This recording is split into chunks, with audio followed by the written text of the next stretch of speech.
They may be four lifelong friends who compete to embarrass themselves and each other in the name of comedy, but underneath their improvisational humor lurks a lot of bad behavior and tough experiences. Former Impractical Jokers cast member Gatto has been accused by two different women of sexual assault and harassment. The first set of accusations came from a TikTok user posting under the name Juzib, who claims that Gatto sexually assaulted her when she was 19 after messaging online and inviting her to his hotel room. Gatto denied these accusations in a statement, saying, "I have used poor judgment and as a result have violated the trust of the people I love most. But anyone who knows me at all knows full well that I wouldn't assault anyone." The scandal surrounding Gatto deepened when an Impractical Jokers staffer came forward with accusations of sexual harassment. The accuser claims that he touched her in an inappropriate manner and asked her to massage him. She also said that Gatto would message her privately on social media and call her hot, and that he would act possessive of her whenever she shared photos of her boyfriend. Following these accusations, Gatto opted to get treatment, telling People, "Having taken some time to reflect, I've decided to voluntarily enter an inpatient program to continue working on myself. I just want to thank my friends, fans, and especially my family for all of their support, never more so than over the last few days." All upcoming dates on his comedy tour were canceled. Only time will tell how this affects his career going forward. This wasn't the first time that Gatto had attracted attention for his personal life. But I bought a house in Long Island. Oh, but why would you move away from where? Why would I move? Because I need a nursery.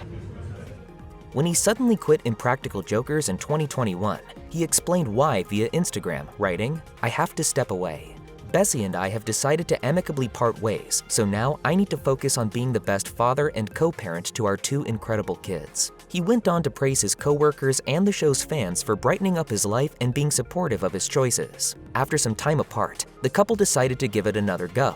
Gatto let the world know by honoring his 10th anniversary with Bessie on Instagram, saying, "Thanks for this decade, and I'm happy and hopeful that we will be able to get a few more in because we have proven, with compassion, forgiveness, and an open heart, we can do this." The current status of the couple is unknown.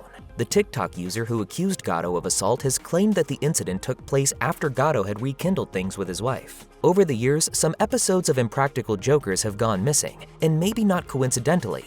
8 of those episodes were removed from air after Gatto's departure. Many of these hint at Gatto's allegedly questionable behavior in his real life and involve him being told to kiss and massage strangers. Fans began to speculate that something must have happened behind the scenes for this step to be taken.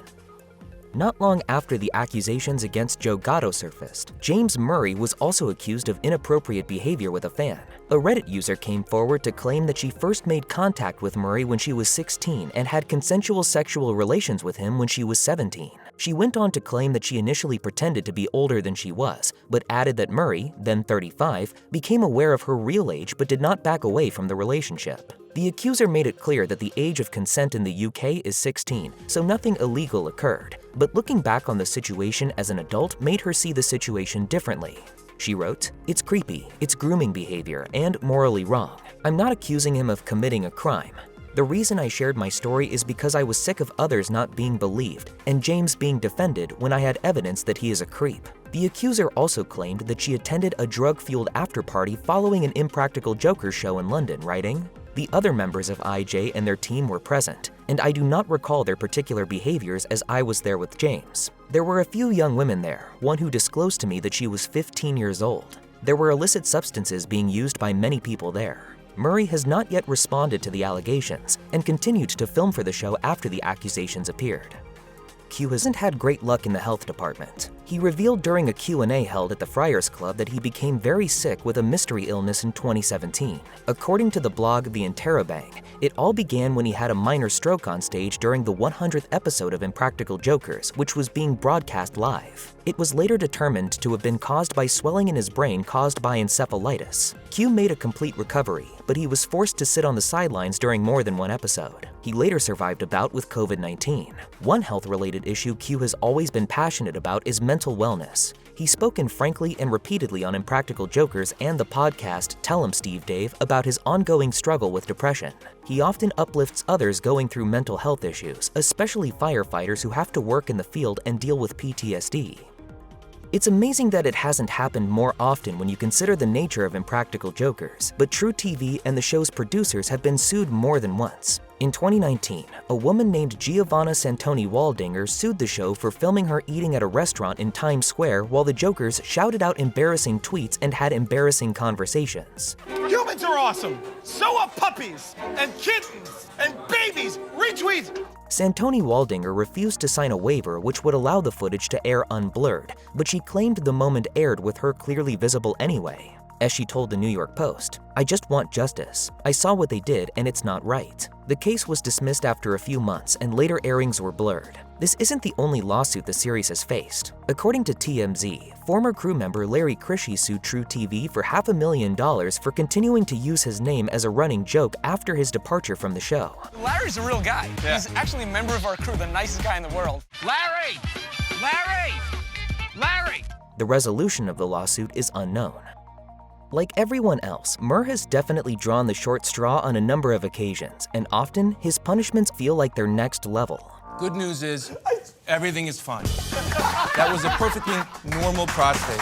Even regular challenges have had a lasting impact on Murr's health. On one occasion, Murr packed himself into an ice cream cart while the other guys unexpectedly took over and wheeled him about for a prank. Unfortunately for Murr, the truck was filled with dry ice, which is minus 100 degrees Fahrenheit, or 100 times colder than regular ice. Murr learned that the hard way when he suffered some bad burns during the prank and needed treatment, revealing on X, "I got second-degree burns actually from the dry ice and went to the hospital after filming, no joke." But trauma isn't always just physical. The Jokers regularly rely on one another's serious phobias to punish them. Sal has cats, Q has spiders. Oh, I'm gonna kill every one of you.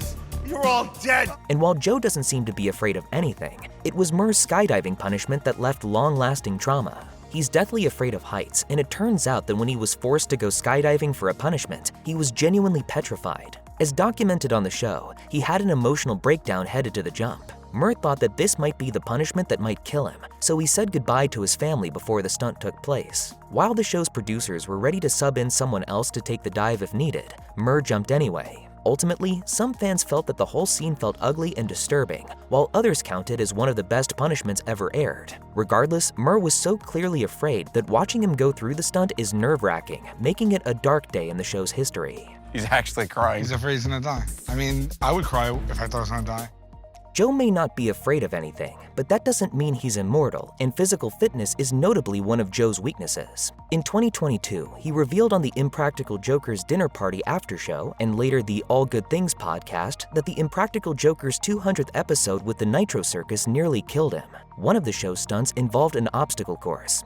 The show did not go off without many hitches, involving accidentally aired profanity and plenty of things going wrong throughout the live episode. When Joe's bike broke down early on during his turn on the obstacle course, he decided to run the rest of the way. It didn't go so well, he recalled. I was with an EMT underneath the stairs because I was in like cardiac arrest because I ran the whole course.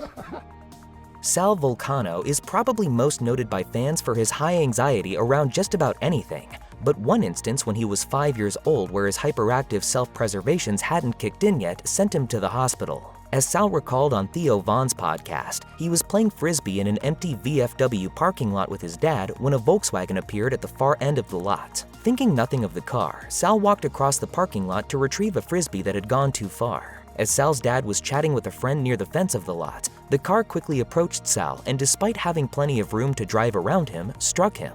Sal lost consciousness and woke up in his dad's arms, who was running to get him into the car and to the hospital. Fortunately, he was only bruised up a little, and the lawsuit against the elderly man who hit him netted Sal $5,000, which had become $12,000 by the time he was allowed to cash out at the age of 18.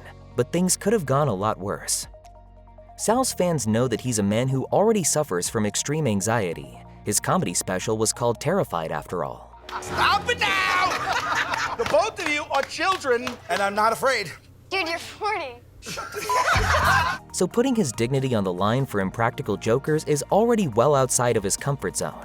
Fans of Sal's stand-up might be aware of the actual most scary experience of Sal's life: accidentally taking too many recreational drugs while in Amsterdam. Before entering a Rufus Wainwright concert, Sal and his girlfriend decided that it would be a good idea for Sal to try marijuana, being in Amsterdam. Unfortunately, what Sal actually inhaled was hashish, which sent him into a panic. Soon, he was unable to feel his legs and believed that the theater had tried to poison him with the wine they served. When he realized that his girlfriend also drank the wine, he began to mourn for her impending death as well. The experience culminated in him throwing a condom at a woman in a wheelchair while trying to escape the theater in a total panic. And while he was able to look back at it in amusement, it was an event where he was absolutely certain that he was going to die.